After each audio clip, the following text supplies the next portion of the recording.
Morning guys, so today what I'm going to be doing is filling in the gap in the mitered tiles that I installed last week.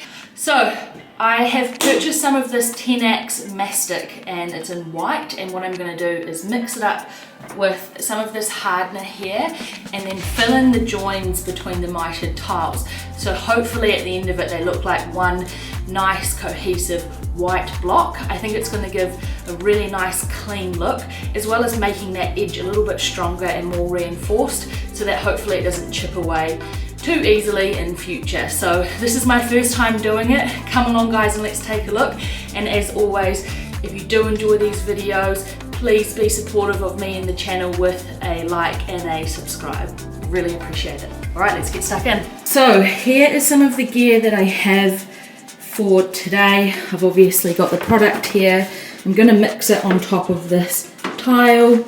Just a paint can opener, a Stanley knife that I'm going to use for scraping out these little bits of adhesive, as well as some tape, some gloves. I'm not sure whether or not I'm going to wear them, depending on how much I need the use of my fingertips, and then a little putty knife for installing it, and some good old spray and wipe because the windowsill is very dirty and needs a clean first. So whenever I'm doing something new, I try to research as much as I can, and what I researched for this product was the ratio between the hardener and the mastic itself is about a lime to a pea size. There's a proper ratio on the can, if I'm remembering correctly, it's about 100 to 3, but I found that quite useful to think of a lime to a pea size. And what I'm doing here, now that I've got it all mixed in, is pushing this mastic down into the cracks in the mitered join and then peeling the tape off before it dries, which happens very quickly, as you're about to see.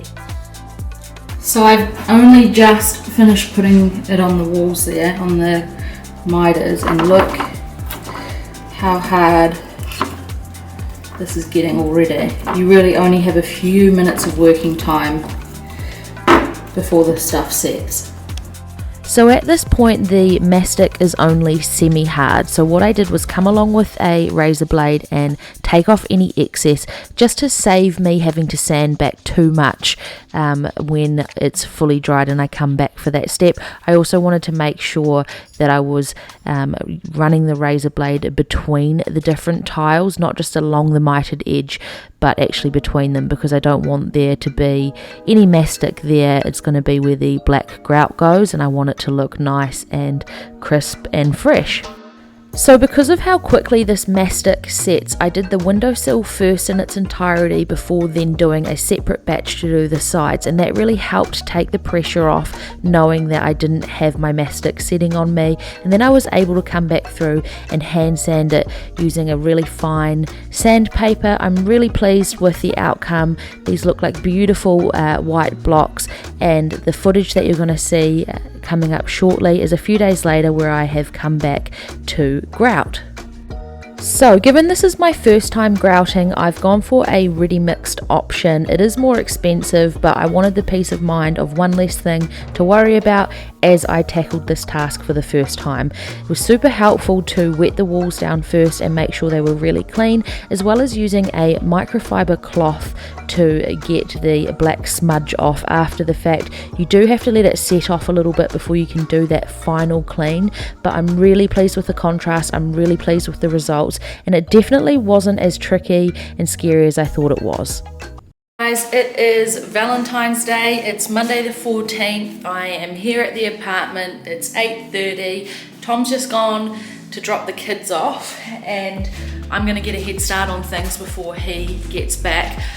We are having plumbing issues. When I turn my laundry tub or my vanity on, it's backing up into the bathtub there. We had the plumber come out on Friday, and he accessed what he needed to through this vent here and tells me that it's actually an issue with the plumbing underneath. Look how gross it is in this hatch here.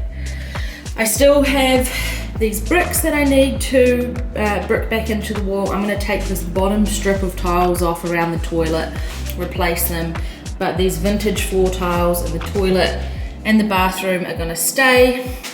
I also need to box out around this bathtub here So there's lots to be done. What I'm going to try and aim to do this morning is get all of these cabinet doors on in the kitchen.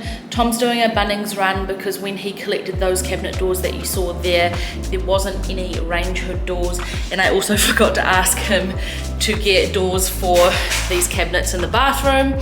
But things start to look like they're coming together a lot more once you have those cabinet doors on, because you're hiding all the plumbing and all the bits and pieces. One challenge that I'm working with also at the moment is waste disposal. You can't put commercial or building rubble and rubbish in the red bins here. So when the bathtub got removed, there was a bunch of sand and brick that came out from underneath it.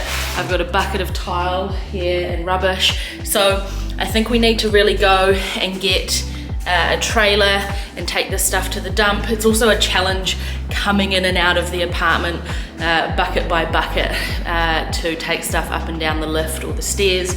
So that's definitely something for us to work on, but we are getting there. I think we're 24 days into this one, and a lot of those days have been half days, 3-hour days, 4-hour days. If you saw me doing my tiling on TikTok, you saw me doing it so incrementally just to get the tiles on the wall, let alone to then be grouting them, sealing them. I still need to put silicone all along the edging there. So there's a very long list of jobs that need to be done. We're starting up 2 other businesses at the moment, and so that is taking a little bit of my mental focus. I like the start of things. I loved the start of this. I loved doing the demolition, making a plan, designing a kitchen and so on. And so sometimes I do struggle with following through. I always do follow through, which I remind Thomas, but I'm just at that stage where it's a little bit tricky to keep going. Not every day is exciting. Not every day you make a lot of visual progress. Some days you just tidy up, which maybe I should do today because this room is an absolute state.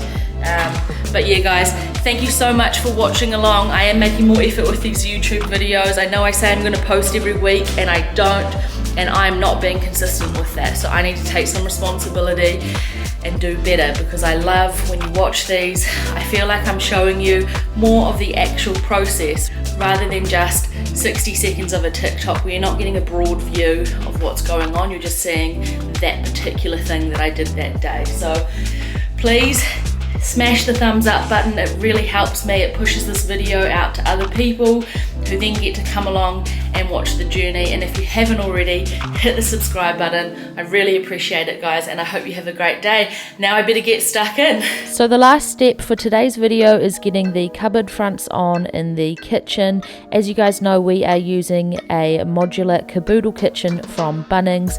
That means that nothing here is custom size. It's all off the shelf.